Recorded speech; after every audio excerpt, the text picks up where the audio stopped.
Welcome to the Love Lab Podcast, a safe place to get real about sex. Whether you're a man, woman, single, or couple, this is the show for you. We are your hosts, Kevin Anthony and Céline Remy, and we are here to guide you to go from good to amazing in the bedroom and beyond. All right, welcome back to the Love Lab Podcast. This is episode 201, and it's titled, My Wife Loves Me But Doesn't Desire Me. So this is something that we see a lot with clients. When we work with male clients, they say, well, my wife and I, we have a great relationship. We're like best friends, but she never wants to have sex and we don't really have much of a sex life. And maybe it's been months or even years since they've had sex. And they basically end up being like roommates or co-parents. The problem with that is usually he's not okay with that. And so what we're going to be talking about today is why does that happen? And what can you do about it?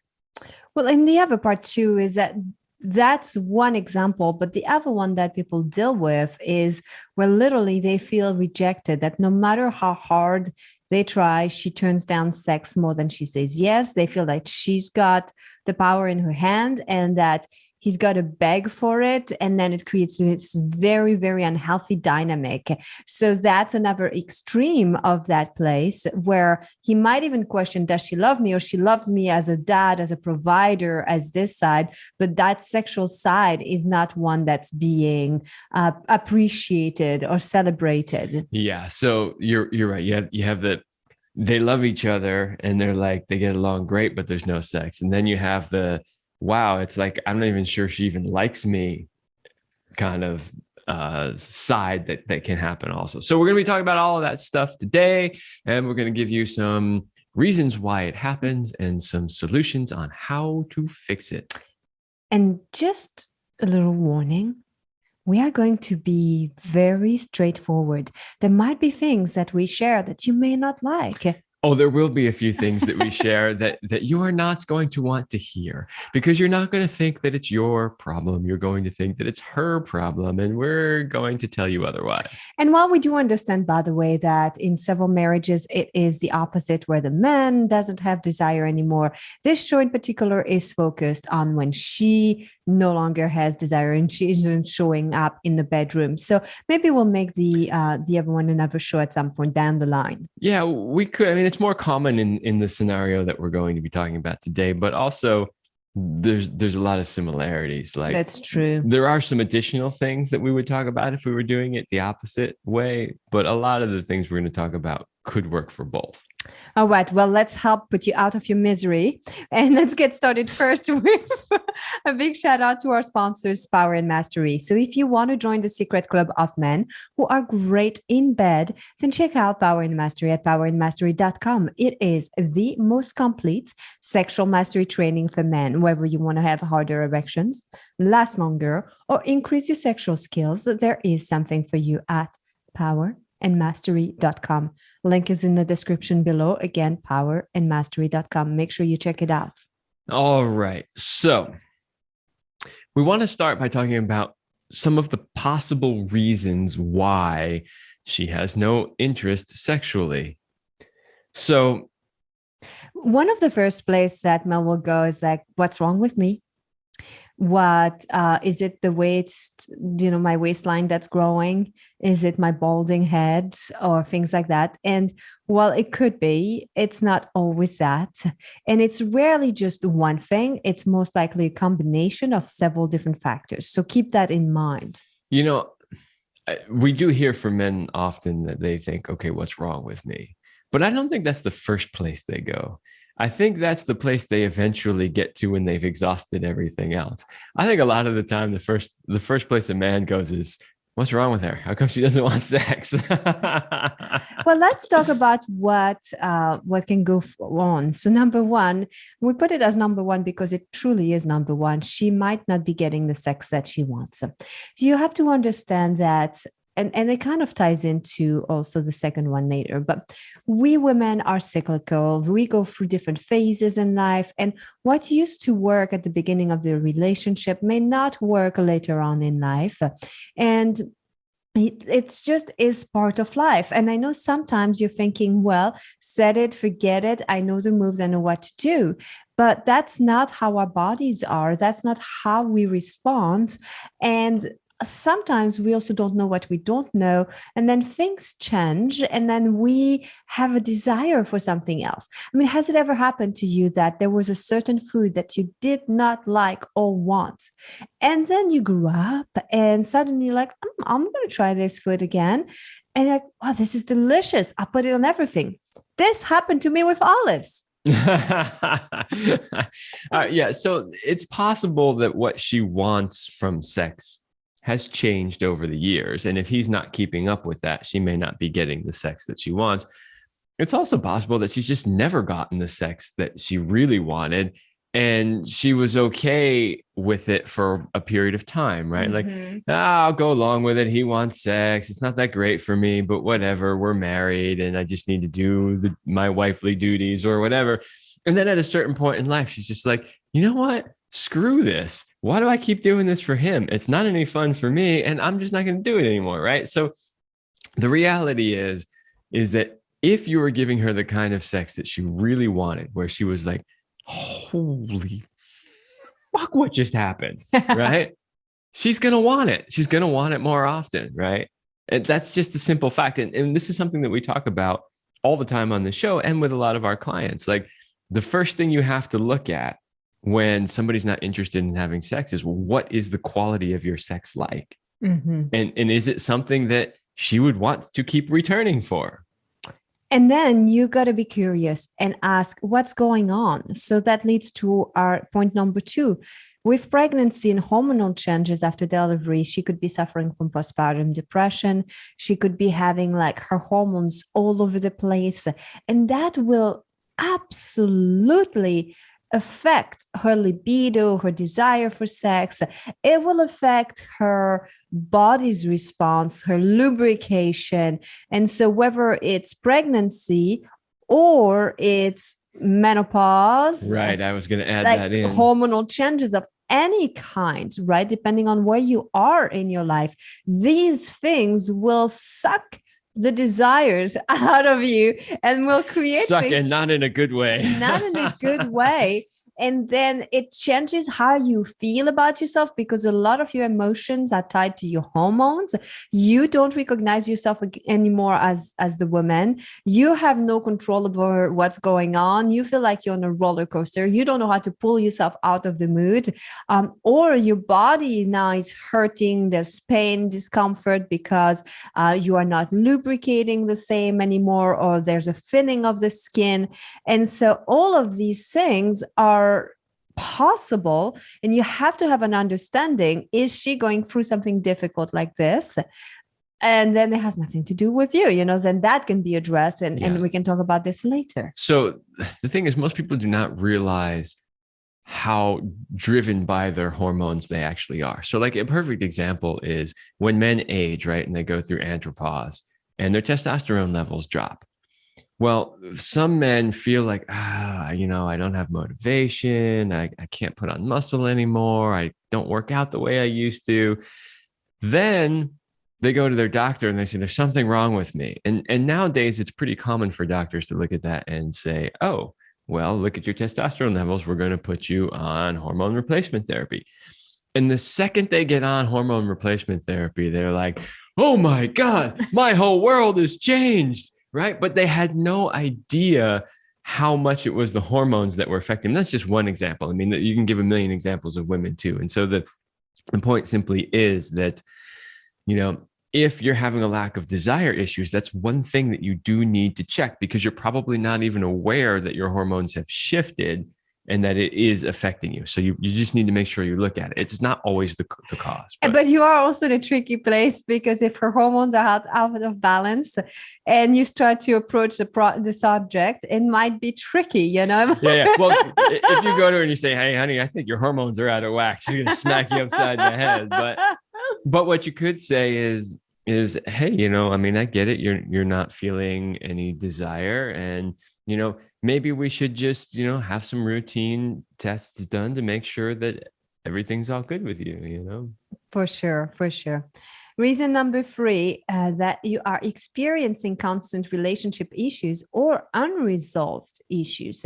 So constant issues are mostly like resentment, bickering, complaining, all of these things. And unresolved issues might have been, oh, there was a cheating, or there was abuse a long, long time ago that could have happened to her when she was a teenager. She never dealt with the pain. And now she's in a relationship with you. She's finally feeling safe enough that those things can come up to the surface.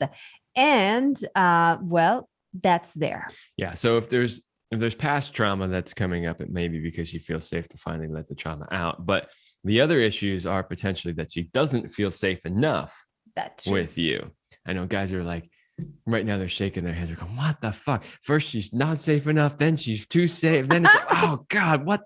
God damn, why can't, I know it's totally frustrating. Don't try to make sense of her emotionals up and downs. No.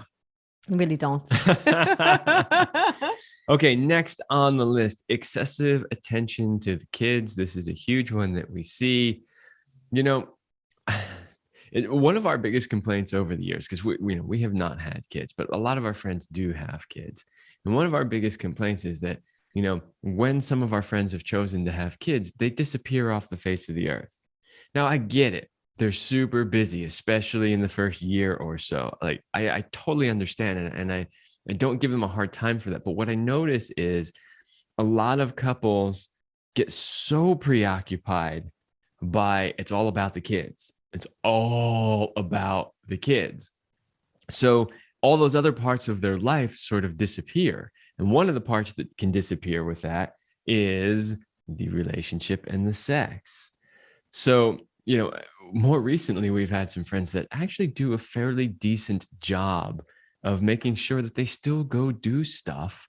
They still meet with friends. They still have a life, even though they've got 2 kids, one of which is brand new, right? Mm-hmm. And it's really refreshing because I haven't had that many friends who really did that, who really took the time to make sure like, hey, we're still adults. We still want to have a life, even though we love our kids. I mean, they consciously chose to have a second kid several years after the first one when they thought they were done. So it's not like, oh, oops, well, whatever, they were an afterthought. Like it was a very conscious decision. And yet it's also a very conscious decision to make time to spend with friends. They take downtime on their own. Like they do all of that. So it's totally possible to do. You just have to make it a point to do it. Yeah. Sometimes you just become, that's his your identity. And it's like, I'm just a mother. And that's where she's losing herself into. And it's important to not lose all of that, because if she doesn't address that, sooner or later, it will, slap her in the face again. And if a woman is so focused on the kids, then by the time she hits menopause, if she had her kids early, and that's about when they leave home too, she crumbles. Like she doesn't know who she is anymore. She's losing her identity, and it's a big crisis. I've had a few friends go through that, where they literally say the words that come out of their mouth is, I don't know who I am. Exactly. And so understanding, if you're seeing that is where it's heading, that all her attention are on the kids, you have to, talk about that. Again, we'll talk about the how-tos in a few minutes. Let's continue maybe down our list. We've got a few more things to cover. Reason number 5 why she might not be wanting you sexually is because she is just stressed out. Her day is filled up. She is stressed to the max, and it's really hard to feel any desire when we're stressed. And you know that because you're the same, men or women, it doesn't matter. Some people will use sex to reduce their stress level, and they're like, okay, I can know how to do that. But a lot of women will just be like, sex becomes one more thing to do on the to-do list, and they're tired just at the thought of checking it off the list. And so that place of being overly stressed is a place that most people find themselves in. Yeah, I think it's a little easier for guys. I mean, we experience this as well. When we're older, it's easier for that stress and busyness and tiredness to kill our desire. When we're younger, we could be half dead and we're like, let's fuck. That definitely changes as we get older. But for women, for sure, if she's stressed, and it doesn't really matter what age she is, that's like the desire for sex just goes right out the window. Yes. So, and we'll talk, of course, at the end of the show about what you can do about it, about how, because, you know, sometimes you're probably thinking, well, fuck, that's just life. Like that, we got to do those things. So there's no fix for that. There is a fix for that. All right. Well, how about you take reason number 6, Kevin? Because I think it's an important one for you to cover. All right. You are not showing up as a man in the relationship. What does that mean? Of course, I'm showing up as a man. I'm a man. Of course I do. But are you really? So this kind of speaks to sort of the polarity issue that we talk about. You know, are you creating that polarity between her and you? Are you stepping up and really being the man in the relationship? Or are you always leaving them? Well, is it okay with you? And it's, well, only if you really want to. And please, beg, give me a scrap. We haven't had sex in 3 months. I think it's time. Can you give me some sex tonight? Right. So, and we're not saying to step up and demand, you know, get naked, woman, spread your legs now, you know. Just because you're married or in a relationship doesn't mean that you have full access anytime you wish, you know. I mean, it's still that's not what we're saying. But, you know, a man shows up to the relationship and he says, hey, here are the needs that I have. Ooh. And I would like for us to find a way for me to meet my needs. And if there isn't a way for you to meet my needs, let's talk about ways that I can still have my needs met, right? So you got to show up as a strong man who's like, here's what I want, here's what I need, and let's figure out how to make it happen. Yeah, there's this thing about when a man is not really showing up in his masculine, we will tend to step up and fill up that role, that gap, because we need direction. We need that sense of purpose. And so somebody has to do it, and we'll step it up. We'll do it, which is very, very draining. But then if the man comes with that neediness underneath, that clinginess coming to us, it is the most unattractive, thank you, Kevin, thing ever. Such a massive turn off. And there's also something about the energy of coming to her through that place when you're not in your power, where if you're not careful, you guys can revert into a mother-child relationship. Oh, we see this a lot. And that, again, is not a situation that fosters sexual attraction and desire, because she doesn't want to fuck you if she has to take care of you like you're her child. Exactly. She just doesn't. So yeah, there's a lot of dynamics there. I mean, we've done whole shows on this, so there's only so much we can cover on it right now. But yeah, if you end up in one of those dynamics where, you know, she ends up taking the masculine role and you end up in the feminine role, or she ends up mothering you and you end up being the child, any of those sort of unhealthy relationship dynamics, yeah, it's no wonder you're not getting any sex. Hey, I'm going to read a quote from the 40-year-old virgin. Don't put the pussy on a pedestal. Right. Which, you know, sounds a little harsh, but what they're really trying to convey here is if you put them above you and you're down here groveling for scraps, you give away your power. Right.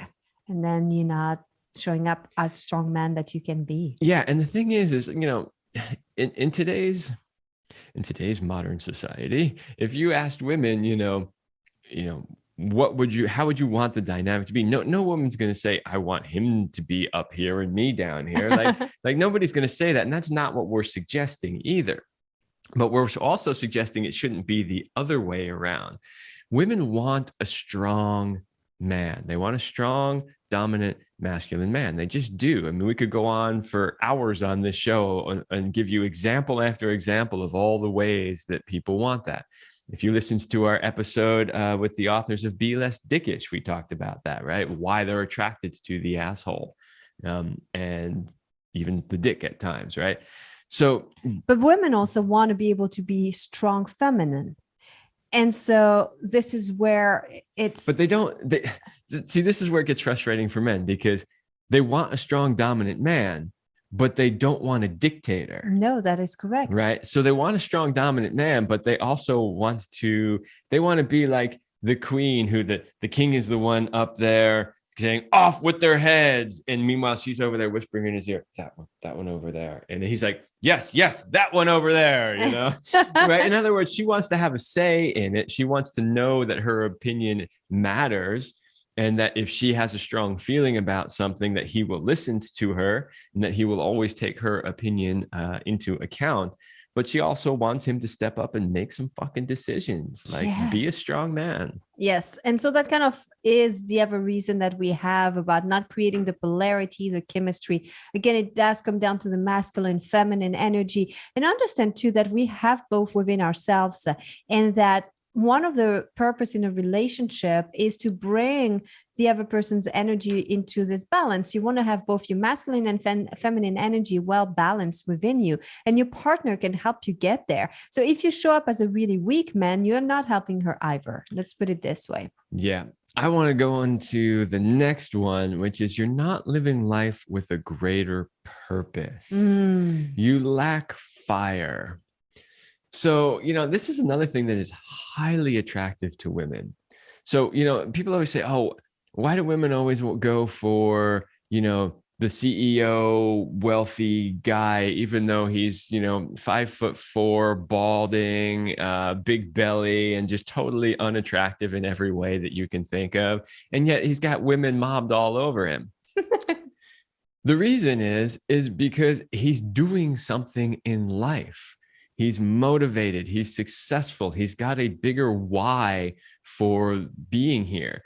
Women aren't really attracted to guys who are just sort of going through the motions of life, right? Just getting by. I'm just doing what I got to do. I just go to my job because I need money. And then, I just take care of the things because they have to get done. And there's really no fire there. There's no, we all know that there are things in life we have to do that we don't want to do, right? Maybe we have to go to the job. We have to earn the money. We have to take care of certain things. But somewhere in your life, there has to be that passion for something. It could be you have the most boring office, meaningless day job that is completely unattractive to a woman. But on the weekends, maybe you race cars and you are passionate about it and you win and you do well. And, you're like, maybe you couldn't be a professional race car driver, but you love what you are doing and it brings fire and passion to you that you then, of course, bring to the relationship. It can show up in a ton of different ways. Maybe it's you're really passionate about, playing music and you got that boring day job that doesn't do much for you, but it earns a decent living. But then she sees you Friday night at the local bar, rocking it and looking like a total rock star on stage. And she's like, that's the guy I want to fuck. Right there. Let's talk about our last reason here. And I'm sure there are more reasons, that's not all, but it's to kind of help you to start to have a deeper understanding about the dynamics and what goes on. But maybe she's trying to use sex as a bargaining chip. Honestly, in my opinion, it's the most cruel thing you can do to another human being. But it is unfortunate that many people use that. And the way that it works is that it becomes a power trip. I think ultimately if you are in a relationship where she uses sex as a bargaining chip, you have an unhealthy relationship. So the foundation of your relationship is not working. Maybe you never had it, probably never did, right? Have it as solid, and it just keeps getting worse and worse as time goes on. And there's something to that. Usually when she's holding sex back from you or holding it back, there's this place where it helps her feel some power. Maybe she gets something from it. Okay. Maybe she gets some of your attention. Maybe there's something in it for her. And the way you react feeds her own thing.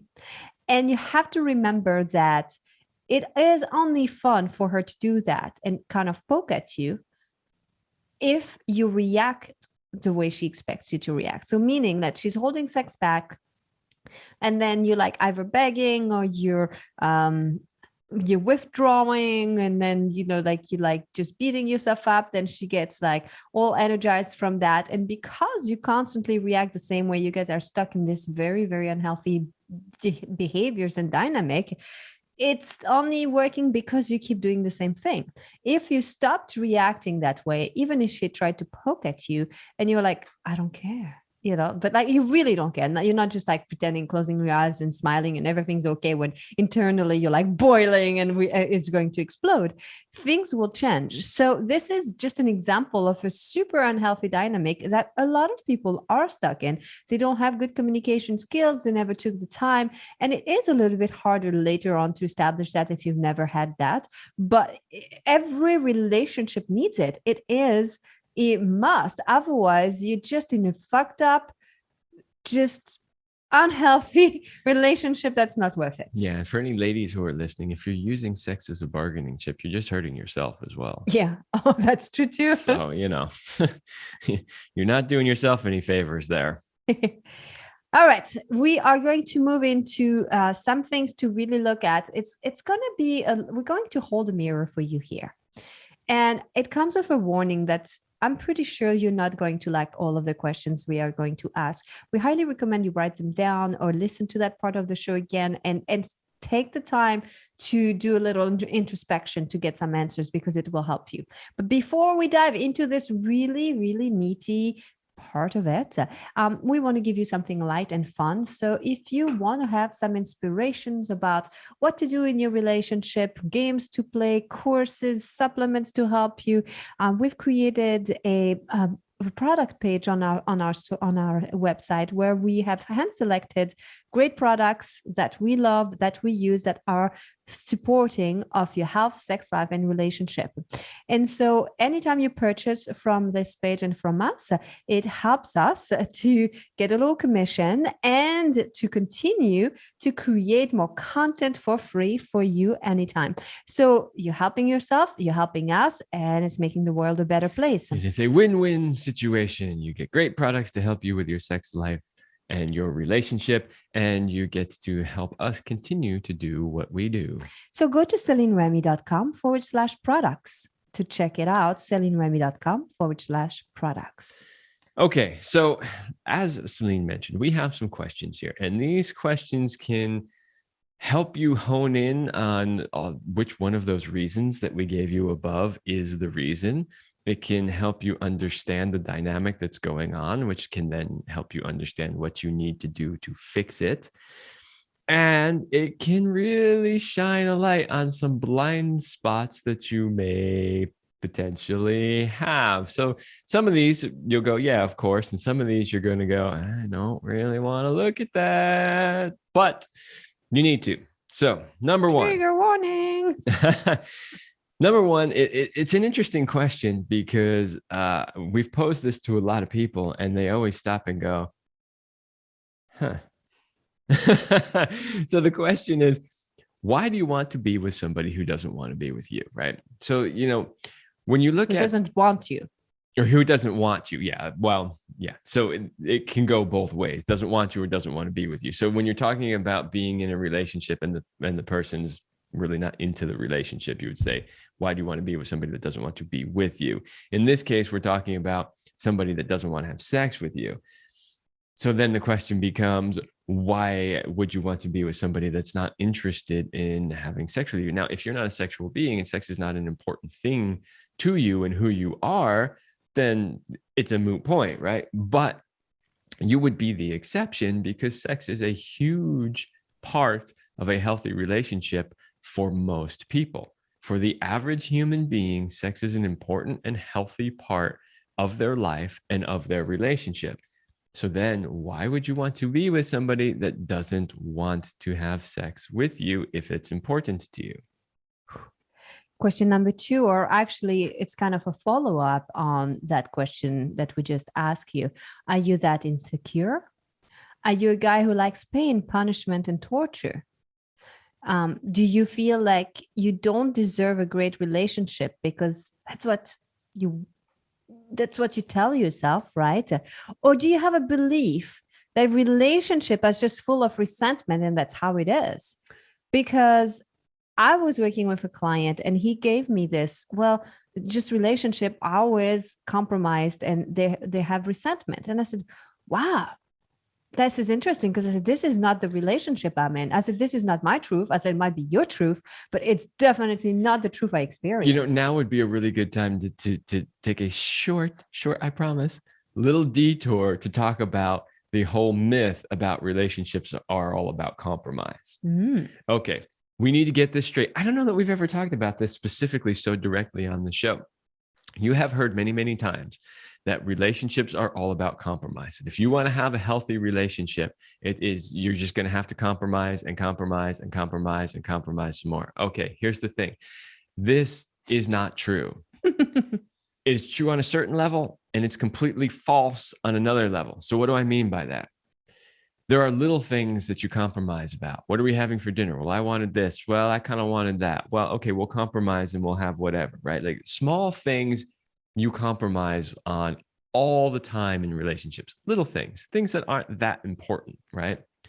But on the big things, the core things in a relationship, you do not compromise, right? So values, what is your value system? You don't compromise one of your values that you hold dear because you're in a relationship. You don't compromise your needs. Needs are for food, shelter, intimacy. These are needs. Don't compromise your needs, right? So if sex is an important part of one of your human needs, like this is essential for you in your life, you don't compromise on that. You don't compromise on the core values, the things that are truly important to you in life. And if you have to, then you are not in the right relationship.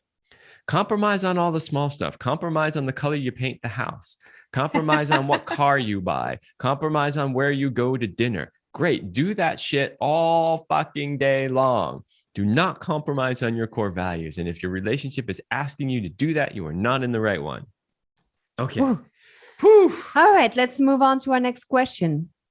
So why do you want to have her desire back if she doesn't want you? It's important to understand you why too, like it's a good question. Why do you want her back if she left, if she didn't, if you're still in a relationship, but like what's really underneath? Because sometimes we think that what we want is sex, but what we truly want is attention or affection, connection. And so you focus all your energy on, I'm needing to put my penis inside her vagina, needs to get laid, where ultimately what you really want is a loving touch, is attention to your penis, is a kiss, a hug, to be told that you're handsome. So if you start to understand those things too, then you can also kind of like separate some of the things. The reality is if all we wanted as guys was to feel good sensations in our penis and have an orgasm, we can do that ourselves anytime we want. The average teenager probably does it 4 times a day, right? But yet we still constantly seek out somebody else to have sex with. Why? Because we're looking for more than just the genital sensations and the climax at the end. We want connection. We want human interaction. We want the energy that's exchanged between the two of us. They make plenty of toys to simulate the feeling of having your penis in a vagina. Like they do. You can do that. There's nothing wrong with that. I'm just saying that there's a reason why no matter how many times guys use a fleshlight or one of these other toys, they're still looking for a real woman. Yes. And please don't use your woman as a fleshlight. Because that's probably why she doesn't have desire. Yeah, it could be. Mm-hmm. And last question to ask yourself, is the problem really her, or is it how you're showing up? Ooh, I need my truth bomb sound effect right now. Boom. Okay, so we need to expand on this just a hair. So in almost every situation, when you're working with a man and he comes to you and he's like, I don't know what's wrong with my wife. She never wants to have sex. Okay, right off the bat, there's an assumption that there's something wrong with her, right? Yeah, but that's not what else. Now, There may be. I'm not saying that they're not right a certain percentage of the time.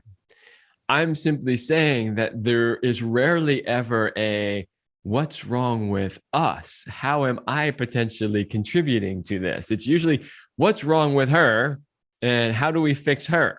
Right? I mean, I just have to be honest. That's the way most of the guys come in, you know? So, Céline mentioned earlier in this episode, we're going to be holding up a mirror. And right here's the mirror right here is you got to look at yourself and go, where are you not showing up? Where are you not showing up as a strong man? Where are you not showing up as a good lover in the bedroom? Where are you not showing up by meeting the other needs that she has first before she's willing to fuck you? And where are you not showing up for yourself? Yeah, I mean, potentially. I mean, maybe the reason you're not showing up for her is because you're also not showing up for yourself. Sure. I mean, that's huge, right? I mean, this show is full of truth bombs today, but the reality is, right, that you can't really show up for somebody else if you don't really show up for yourself. And go back to our show with the authors of Be Less Dickish, right? I mean, this is the whole idea of the archetype of the pussy. Never shows up for himself. He's constantly trying to show up for everybody else. But in the reality is he doesn't show up for himself because he's too busy trying to show up for everybody else. But because he doesn't show up for himself, he never really shows up for them either. He thinks he is, but they're constantly, what's the word I'm looking for? Disappointed, right? Because he's not really showing up for them the way that they want him to show up. And he's not capable of that because he's giving all of his power away to the other person. So if you're feeling a bit overwhelmed, it's okay. You don't have to do this alone. Kevin and I are here. We can do some hand holding. We can do some mirror holding. We can do some help. We have lots of solutions, strategies, tips to help you. You can hire us. You can work with us. You can work with Kevin. You can work with myself, or you can work with both of us. Just you, or you and your spouse. You don't need both of you to be on board. Just one person is enough, because if you change your energy, you will change how things work and happen in your relationship. So just throwing this out there, because in case you're like, oh my gosh, I don't even know, and I'm petrified and I don't know where to start, we can help you. Mm-hmm. But we're going to give you some steps right now on what you can do about it. Some of the first things, because it's important to have some ideas and to try some things. And on this show, we are all about solutions. We don't want to just tell you what the problem is and say, good luck, figure it out on yourself, or we know the answers, but we're only going to tell you if you pay us $50,000, you know. No, we're going to give you a list of things that you can do. They might be easy and you can take them and walk away and go, great, now I know how to fix my problem. And they might be really hard and you go, I don't know where to start with that. Maybe I should reach out to Céline and or Gavin. Yes. So number one, communicate what's not working and create solutions.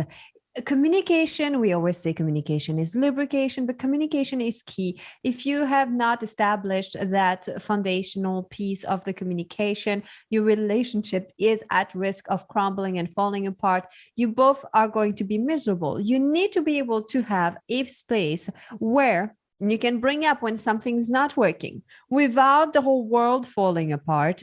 And you need to be able to brainstorm and see each other as a team and not adversaries on either side and trying to pull the rope towards you and getting all the energy on your side. No, you are the two of you on a team and you're working together to create this harmonious relationship. So communication is the first thing that needs to happen. It is the foundation. It is amazing to me how many relationship problems could be either fixed or completely avoided if people would just learn how to communicate.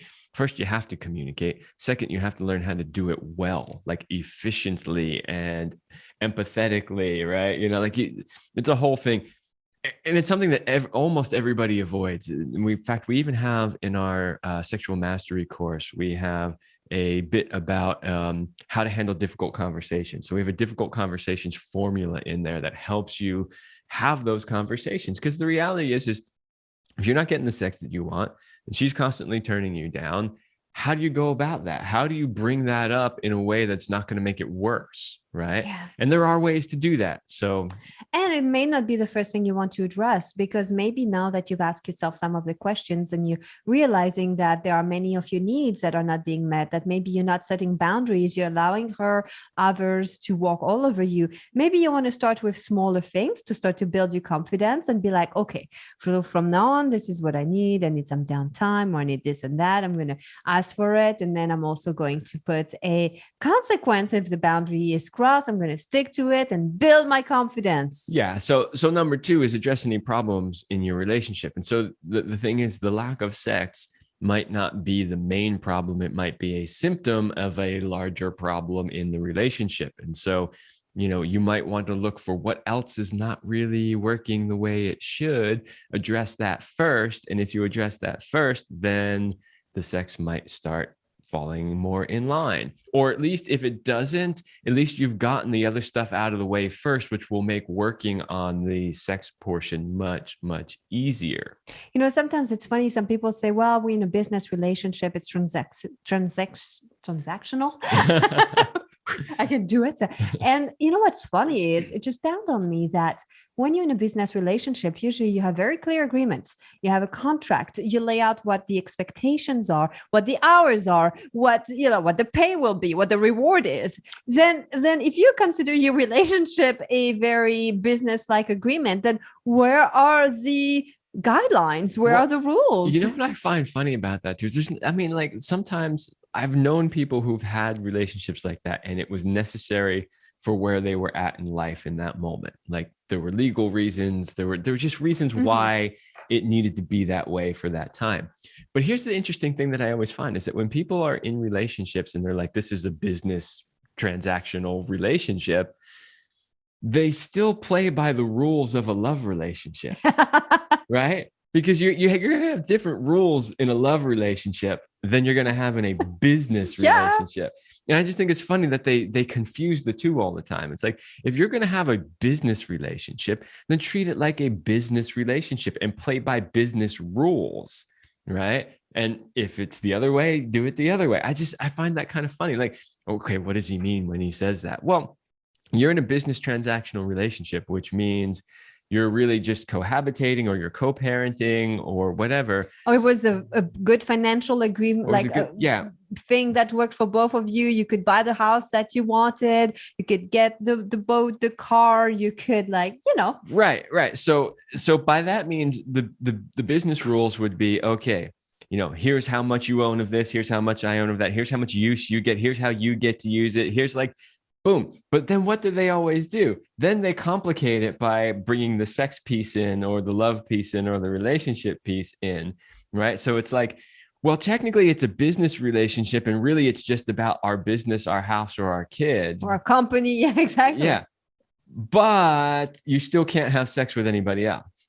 It's like, wait a minute. Those are love relationship rules, right? Not business relationship rules. Some love and relationship rules too. Right. I mean, not even everybody, but the point is that if you're going to treat it as a business transaction, then set appropriate business rules. Yes. All right. Let's talk about systems. Create systems to make things like house chores, kids, work easier for you both. Remember, we talked about one of the reasons could be to be so stressed out. Now, it's not going to help to say, oh, you're so stressed. Yeah, maybe she might need a foot rub, but it's usually not just that. Like having somebody else to carry the weight of everything off the shoulders and stuff, or having systems, like systematizing. How can I get the maximum results with the least amount of effort? If your problem is she's giving way too much attention to the kids, get a nanny, even if it's part-time. Just get a babysitter, enlist your parents, the family to come in and help out a little bit more on a regular basis, not just every once in a while. If the problem is she's too busy because there's a ton of cleaning that has to happen in the house, get somebody to come and clean the house. Now, I know some of you are saying, yeah, that sounds great, but I can't afford a nanny, or I can't afford, a house cleaner. they're just examples. Find other solutions for find it. other parents and then take turns on having the kids. Or just people don't realize how much time they waste in any given day by not doing things efficiently. Yes. So, it could be as simple as, okay, here's the list of tasks that have to happen around the house. Let's see if we can figure out a schedule and assign things to certain people that can make this get done a whole lot faster and easier. So rather than just running around the house haphazardly, oh, this needs to be cleaned over here. Oh, this needs to happen over here. Oh, I forgot about this thing over here. And you're constantly chasing the squirrel that's running all over the place. You systematize it and you say, okay, on Monday, this, and this gets done by this person. On Tuesday, this. Like, I know it sounds, I got to create schedules. Yes, because it will help your life and make it easier. Calendars. Use the technology you have available to you. Put things in calendars, create schedules so that it makes everything easy for people. You will save hours a week, literally, if you systematize things. Get one of those self-vacuum, things that doesn't one of those robots. Right. Get a robot vacuum if the floors are dirty all the time. I mean, seriously, it's pretty easy to find solutions.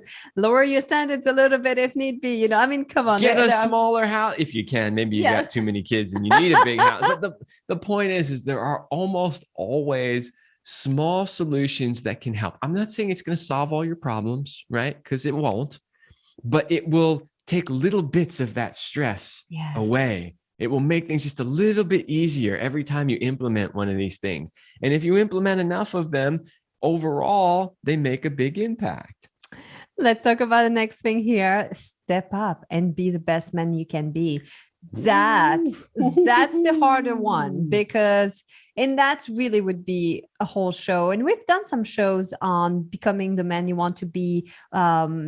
We did one with Sanjeev something. I don't know. I have to. Oh, man, I don't remember his name, but it was so good. We thought it was a super powerful show. We will link it. We'll link it in there because it was a great show. I don't think it got as many downloads as it really should have, but listening to his story about his grandparents and his father and himself and it was super inspiring about really stepping up and being a strong man, and anybody can do it. You don't have to be physically big. You don't have to have money. You don't have to be good looking. You don't have to be a rock star or anything like that. Like literally anybody can do it. And you will see, I guarantee you will see your relationships will absolutely transform if you are really showing up as the best version of yourself that you can be. That is so it just will. So true. How to become the man you want to be, episode 147. So if you haven't, and it's Pradeep Senga. See, that's funny. I was going to say Pradeep, but then I thought that was the other guy, the communication guy. Oh, yeah. Well, anyway, don't confuse people. Episode 147, how to become the man you want to be, because we don't have time right now to go through this and give you all of the steps. Next step is to get in shape. If you look in the mirror and you don't like what you see, chances are she might feel the same way, and just really work on it, because you got to be able to come to a place where you feel an acceptance with how you are and how you look. This is an interesting thing, because you don't have to be necessarily super fit for your partner to be attracted to you. No. And your partner might still love you and be attracted to you as you are. But if you suddenly start getting really fit, you're going to see all right, so we got to tell a personal story here, right? Because I've always been fit in, pretty much my whole adult life. There were a few years at the end of high school, beginning of college, where I was partying a little too much. But other than that, I've always been fit. I've been lean. I've been athletic. I've been mountain biking, rock climbing, martial artist, hiking, camping, blah, blah, blah, all that kind of stuff. But there was a couple of years where you and I were just indulging a bit too much in your amazing chef skills and, And baking. and just being so busy with work that we weren't making as much time to get out on a regular basis and do that stuff. And we noticed that we were putting on a little weight. Now, the interesting thing is we were still totally attracted to each other. Neither of us were like, ugh. And we're talking just like a couple of pounds, but for us, we're looking in the mirror going, whoa, But here's the thing. When I finally was like, okay, I need to do something about this. And I started training a lot harder in the gym again, like I used to do when I was younger. I started getting out on my mountain bike a whole lot more.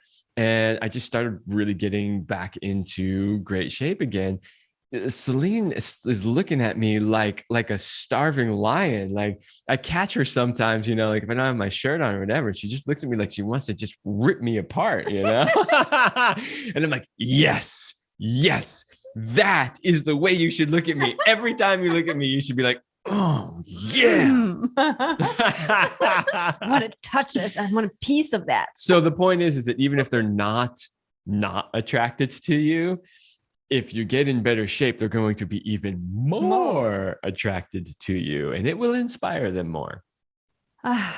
Yes.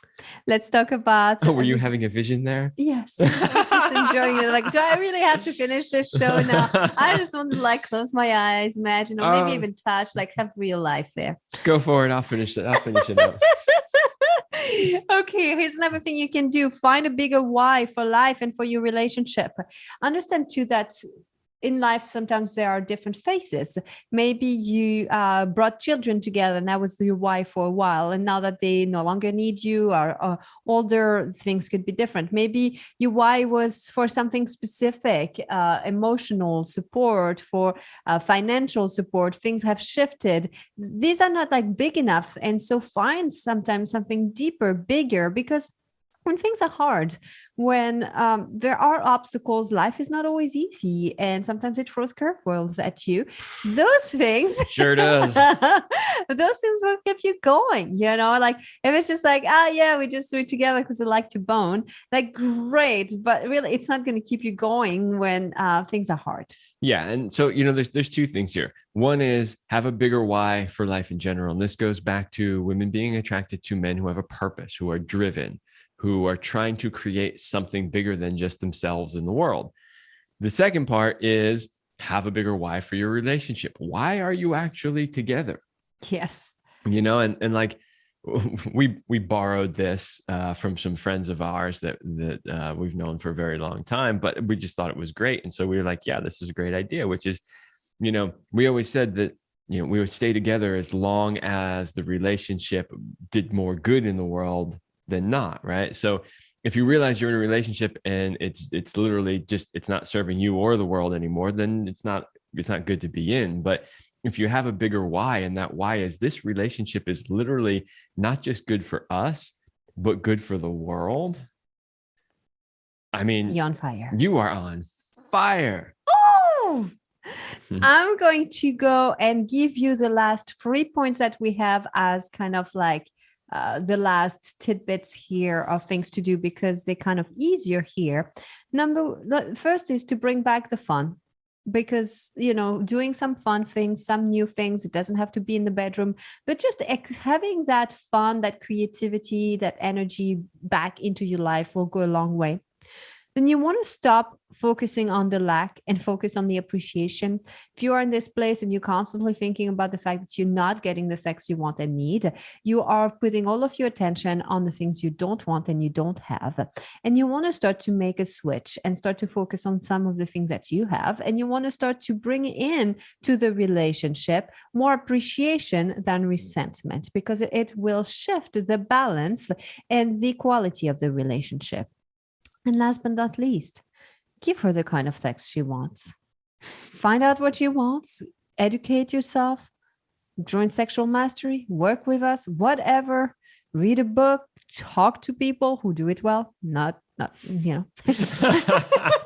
then get at it, try, have fun. Again, fun is the key word.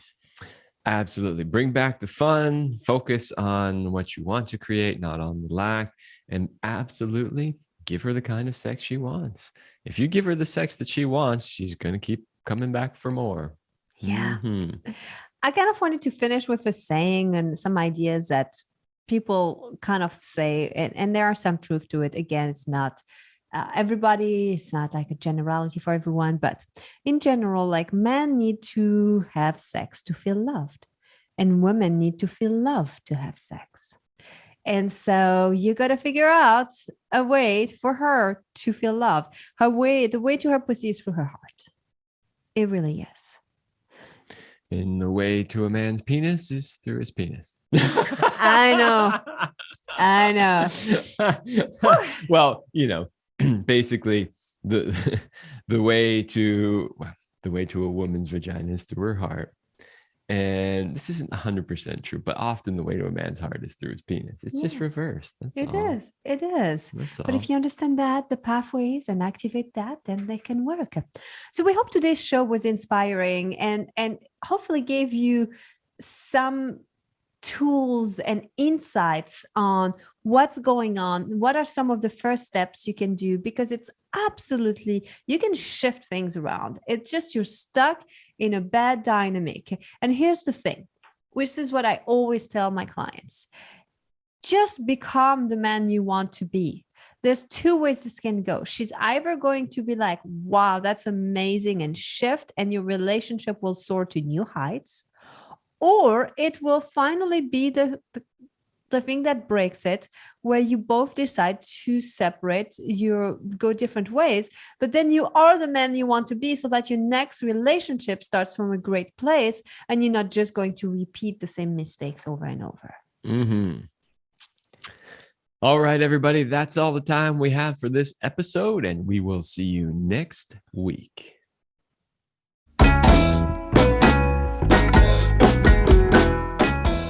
We hope you liked this episode of the Love Lab podcast. If you enjoy this show, subscribe, leave us a review, and share it with your friends. And for more free, exclusive content, join us in the Passion Vault at CelineRemy.com/vault.